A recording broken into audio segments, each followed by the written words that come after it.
नमस्कार दोस्तों, आप सभी का स्वागत है आपके अपने YouTube channel knowledge for you में।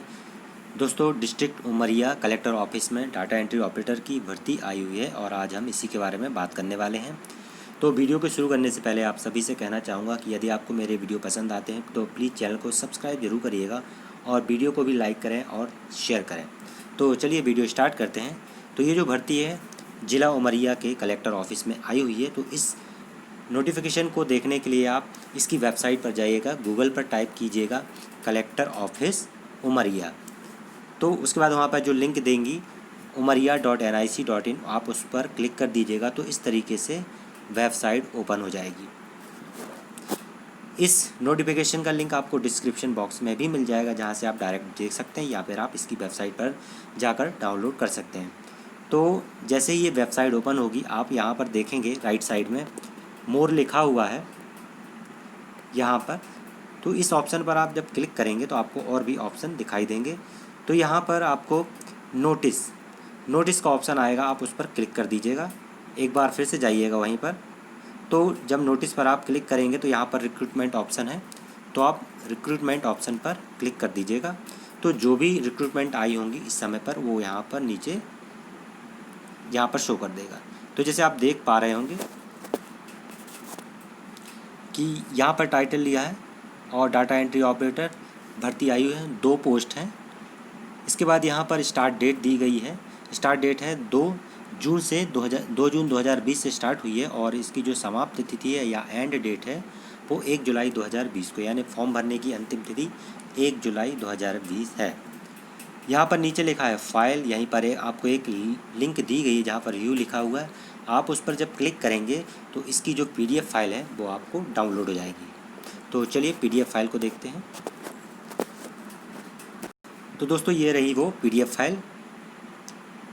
तो यहाँ पर साफ साफ लिखा हुआ है कि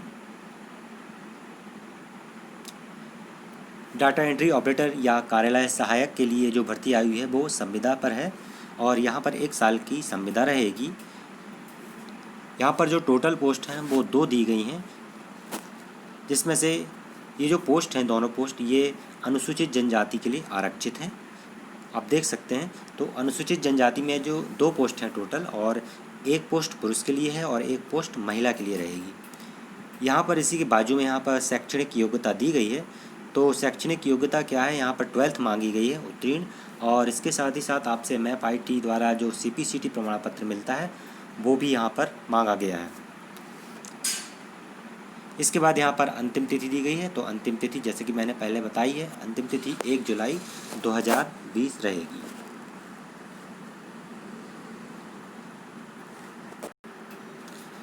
इसके बाद यहाँ पर कुछ शर्तें दी गई हैं, कुछ जानकारी दी गई है। कार्यालय सहायक सह डाटा एंट्री ऑपरेटर संविदा पद है और इसकी जो नियुक्ति है वो 1 वर्ष के लिए होगी और संविदा अवधि जो है वो आवश्यकता अनुसार बढ़ाई जा सकती है। आवेदक निर्धारित प्रारूप में आवेदन पत्र अंतिम तारीख तक कार्यालय कलेक्टर जिला उमरिया में कार्यालयीन समय एवं स्वयं अथवा डाक के माध्यम से जमा कर सकता है। यानी कि यहाँ पर इसी लिंक में, इसी PDF फाइल में सबसे नीचे फॉर्म का प्रारूप दिया गया है, उसे भरकर आपको इसकी पते पर भेजना होगा।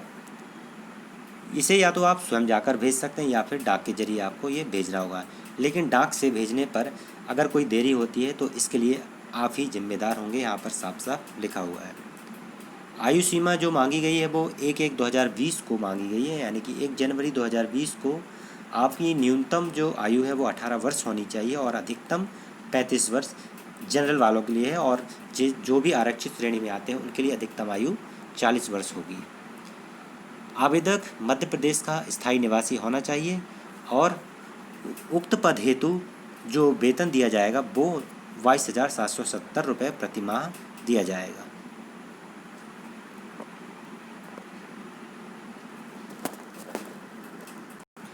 यहाँ पर कुछ शर्तें दी गई हैं, संविदा नियुक्ति की शर्तें यहाँ पर लिखा हुआ है। तो यहाँ पर जो पहला पॉइंट है, प्रथम संविदा अवधि 1 वर्ष की होगी। वर्षांत पर कार्य का वार्षिक मूल्यांकन किया जाएगा, यानी कि आप में से कोई भी जो सेलेक्ट हो जाता है तो वर्ष के अंत में उस कार्य का मूल्यांकन किया जाएगा। और यदि पाया जाता है कि आपने वर्ष जो पिछला वर्ष है आपने बहुत अच्छे तरीके से काम किया है, तो आपकी जो संविदा अवधि है वो आगे बढ़ाई जा सकती है। इसके बाद यहाँ पर लिखा है कि 1 वर्ष के लिए पुनः संविदा वृद्धि नियुक्त किया जा सकेगा। इस तरह संविदा नियुक्ति में 2 बार वृद्धि की जा सकेगी, अर्थात इसमें जो कुल संविदा है अवधि है वो 3 वर्ष के लिए होगी। यहाँ पर साफ साफ लिखा गया है कि जो संविदा अवधि 2 बार ही बढ़ाई जाएगी, यानी कि पहली बार जब आप नियुक्त होंगे इसके बाद 2 बार और बढ़ाई जाएगी। इस तरीके से कुल 3 वर्ष के लिए आपकी संविदा अवधि होगी। 3 वर्ष के पश्चात, यहाँ पर लिखा है 3 वर्ष के पश्चात आवश्यकता एवं उपयुक्तता के आधार पर समग्र विचार करके सेवा अवधि में वृद्धि निर्णय लिया जा सकेगा। तो 3 वर्ष के बाद भी यदि आपका काम अच्छा रहता है तो आगे भी संविदा अवधि बढ़ाई जा सकती है। इस संविदा नियुक्ति के आधार पर नियमितीकरण संबंधी कोई मांग या दावा स्वीकार नहीं किया जाएगा।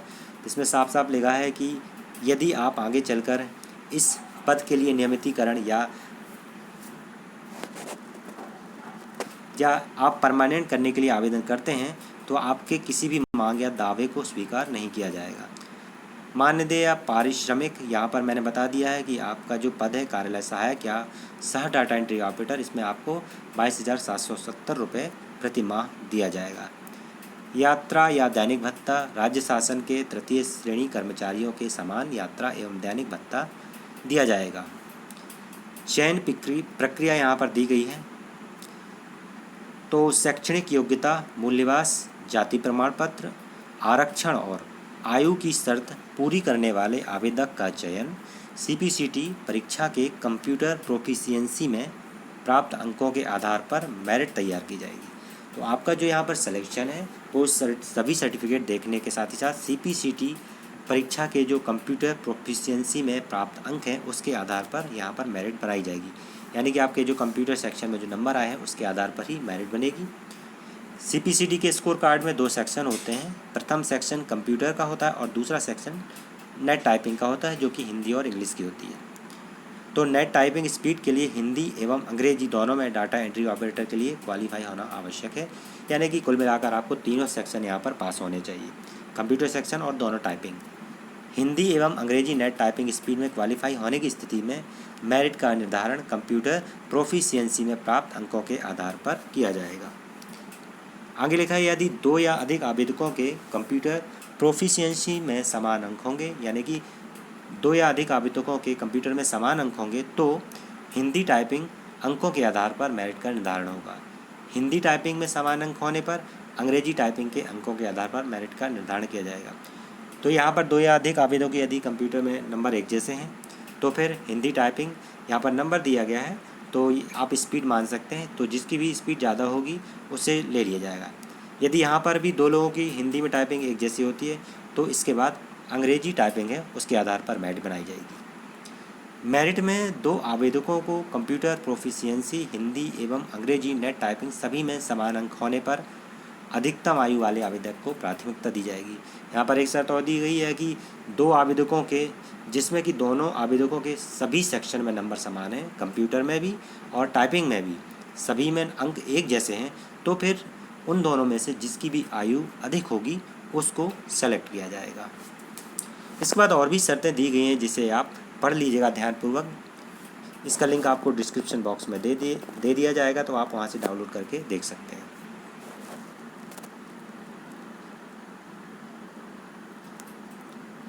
इसके बाद कुछ शर्तें और दी गई, जैसे नियुक्ति के पश्चात जिले के मुख्य चिकित्सा एवं स्वास्थ्य अधिकारी का मूल चिकित्सा प्रमाण पत्र कार्य पर उपस्थित होने के पश्चात 7 दिन की अवधि में कलेक्टर के समक्ष प्रस्तुत करना होगा।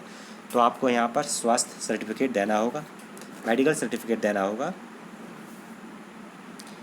संविदा नियुक्त कर्मचारी की सेवाएं निर्धारित अवधि के पूर्व कलेक्टर द्वारा 1 माह के नोटिस पर समाप्त की जा सकती हैं। इसी प्रकार से और भी शर्तें दी गई जिसे आप फॉर्म भरने से पहले ध्यानपूर्वक पढ़ लीजिएगा। यहाँ पर 6.11 जो नंबर दिया हुआ है, यहाँ पर एक आवश्यक सूचना यहाँ पर दी गई है, तो इसे आप पढ़ लीजिएगा। मैं एक बार पढ़ के बताता हूँ। तो यहाँ पर जो लिखा है कि यहाँ पर लिखा है कि संविदा पर जो भी कर्मचारी नियुक्त होगा और वहाँ पर जो भी काम दिया जाएगा, यदि वह काम मानक स्तर पर नहीं किया जाता है, यानी कि जैसा भी काम दिया गया है, तो उसे कारण बताओ नोटिस जारी किया जाएगा और उसके साथ ही साथ 250 रुपये का अर्थदंड या अनुशासनहीनता करने का दंड लगाया जाएगा। तो ये जो दंड है यदि 2 बार हो जाता है तो तीसरी बार यदि ये दंड लगता है आपके ऊपर तो तीसरी बार अर्थदंड लगाते समय संविदा सेवाएं समाप्त की जा सकेंगी। तो आप इसको एक बार और अच्छे से पढ़ लीजिएगा, 6.11 नंबर पर ये दिया गया है। इसके बाद आगे फॉर्म का प्रारूप दिया गया है जिसको भरकर सभी प्रमाण पत्रों की फ़ोटोकॉपी लगाकर आपको इस फॉर्म को वहाँ पर भेजना है जो कि पता वहाँ पर दिया गया है। तो ये रहा वो फॉर्म, यहाँ पर दिया गया है कि आपको कौन कौन से दस्तावेज लगाने हैं।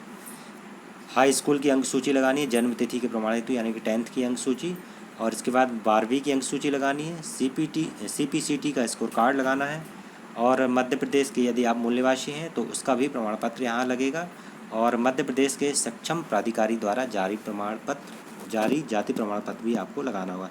चूँकि यहाँ पर पोस्ट अनुसूचित जनजाति के लिए हैं तो आपके पास जाति प्रमाण पत्र होना अति आवश्यक है। तो दोस्तों ये था आज का वीडियो। उम्मीद करता हूँ कि आपको वीडियो पसंद आया होगा, और दोस्तों वीडियो पसंद आए तो प्लीज़ चैनल को सब्सक्राइब जरूर करिए। धन्यवाद दोस्तों।